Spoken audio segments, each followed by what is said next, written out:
Olá, muito bem. Eu resolvi dar aulas de avaliação nutricional pediátrica, tá certo? Porque eu acho que é um assunto muito complexo, que as pessoas elas têm muita dificuldade tanto na teoria quanto na prática, tá certo?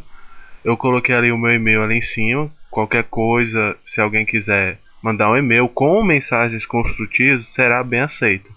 Mas por favor, não mandem nada assim pra me destruir, porque tem gente que gosta mesmo de derrubar o trabalho, mas não. Mandem mensagens construtivas que será bem aceito. Eu agradeço a ajuda de vocês, tá certo? Ali meu e-mail, nilk0019@hotmail.com. Muito bem. Eu já começo com a seguinte pergunta: como se deve fazer uma avaliação nutricional pediátrica? Pessoal, antes de mais nada, numa avaliação nutricional pediátrica, a gente vai trabalhar com crianças. As crianças, elas pensam que a gente vai dar uma injeção nelas. E não, a gente não vai dar injeção nelas. A gente vai apenas utilizar aquela fita, tá certo? A balança e só, nada que possa produzir dor nas crianças. Só que quando elas veem a gente, nutricionista, no caso eu não sou nutricionista, sou estudante de nutrição, a gente utilizando o jaleco branco, elas pensam logo que vai tomar uma injeção, tá certo? Então, antes de começar, você tem que dizer para a criança, né, que você não vai utilizar a injeção, tá certo? Você tem que brincar com ela. Se ela começar a chorar, é perfeitamente natural, tá certo? Quando eu comecei a fazer avaliação em criança, que para mim fazer avaliação em criança é rotineiro. No mínimo umas 10 vezes por dia eu faço isso. Então, quando eu comecei, tinha umas crianças assim novinhas, porque aqueles que dão mais trabalho são os novinhos, os recém-nascidos, os bebês. Eles choram, eu ficava um pouquinho nervoso, mas tudo faz parte, tá certo? É, tudo vem com costume. É natural chorar? É. Não se preocupe, continue fazendo avaliação nutricional, tá certo? É natural algumas delas se moverem muito? É, mas você tem que fazer sua avaliação nutricional. Isso é perfeitamente natural. Com o tempo, vocês vão adquirindo mais experiência para fazer a avaliação da melhor forma possível, tá certo? Então, eu já começo com a seguinte pergunta: como se deve fazer uma avaliação nutricional pediátrica? Você está com a criança na sua frente, o que é que você vai fazer? A primeira coisa que a gente vai aferir é o peso, e sem erros. Todas as características do peso, bem como a forma de aferir o peso, a gente vai dar em outras aulas lá pra frente, tá certo? Por enquanto eu só vou dizer o que é que a gente vai fazer nessas aulas, tá certo? Então, a primeira medida a ser aferida é o peso, tá certo? A gente afere na balança de plataforma. E qual é uma grande desvantagem do peso? Não do peso, da forma de medir o peso. É aquela balança de plataforma que todo mundo sabe. A balança de plataforma é aquela balança que possui os cursores que você mesmo tem que medir manualmente o peso da criança, tá certo? Ela tem aqueles tracinhos e cada tracinho daquilo ali equivale a 100 gramas.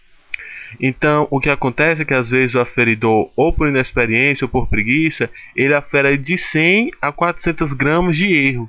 E isso para uma criança que está em risco nutricional é muita coisa. Não pode ocorrer essa diferença de jeito nenhum. Tem que ser aferido o peso de uma forma adequada, nem que demore mais, mas tem que ser, porque você não pode errar. Você pode estar tratando de uma criança que não precisa mais de tratamento, tá certo? Você pode estar tratando uma pessoa desnutrida leve e ela pode ser eutrófica, tá certo?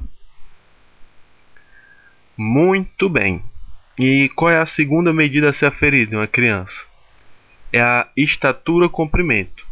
Estatura a gente vai aferir para crianças de 2 anos para cima. A criança tem 2 anos e 1 mês, a gente usa o termo estatura, que a gente vai levar ela lá para o antropômetro. E o comprimento a gente utiliza para crianças até 2 anos, que a gente vai medir no infantômetro, tá certo? Então, é uma medida fácil de ser aferida, ok? Mas o que acontece? Você não pode errar a estatura de jeito nenhum. Por quê? Porque a estatura ela não é como o peso. O peso tem uma variação muito rápida, mas a estatura não tem variação de criança. Explicação, assim. Você vai medir a estatura de uma criança hoje. Ela está com 85 centímetros.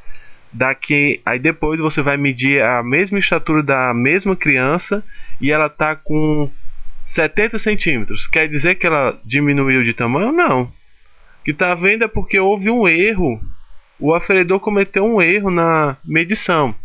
E estatura, ela não diminui, ela só aumenta. Todo mundo sabe disso. Então você não pode errar a estatura de jeito nenhum. Por quê? Porque quando você pega a estatura, que você obtém um dado da estatura, que você põe no protocolo, aí de repente você vai reavaliar a estatura daquela criança e outro profissional pega, ele vê o protocolo e diz assim: como é que pode? Essa criança semana passada estava com tal tamanho e hoje está com esse tamanho, ela diminuiu de tamanho? Não. Foi um erro seu, tá certo? Então, cuidado com a estatura e o comprimento, tá certo? A terceira medida a ser aferida é a circunferência cefálica, que ela é a mais fácil, tá certo? Por quê? Porque nessa região existe pouco tecido adiposo, então não tem o que comprimir. Ela possui uma boa reprodutibilidade, essa medida. O que é boa reprodutibilidade? Eu obtenho 55 centímetros numa criança, chega outra pessoa, vai medir a circunferência cefálica dessa criança, também obtém 55 centímetros. Isso é o que significa dizer boa reprodutibilidade. O meu resultado facilmente é reprodutível por outra pessoa, tá certo? Muito bem, a quarta medida a ser aferida é a circunferência torácica. Ela é feita na altura dos mamilos, mas tudo como você deve fazer, tudo bem explicadinho eu vou dar nas próximas aulas. Essa é uma aula de introdução, tá certo, pessoal? Então, a circunferência torácica na altura dos mamilos, você tem que passar fita métrica na altura dos mamilos. Ela é um pouquinho mais complicado. Por quê? Porque tem um pouco mais de tecido adiposo e você não pode, ao passar a fita métrica, comprimir esse tecido adiposo, tá certo? Por quê? Porque senão vai dar um erro no seu diagnóstico. E você, como nutricionista, responsável por um hospital, tá certo? Você não pode errar. Por quê? Porque o que acontece hoje em dia nos hospitais é que possuem menos nutricionistas do que o recomendado. Eu já vi um hospital que precisaria de no mínimo 10 nutricionistas e só tem só uma, tá certo? E é isso que acontece. E você não pode errar de jeito nenhum, tá certo, pessoal? Então, por uma questão de tempo, eu vou parar por aqui, tá certo? E vocês continuam lá nas outras aulas que eu vou colocar, tá bom, pessoal? Até mais, abraço.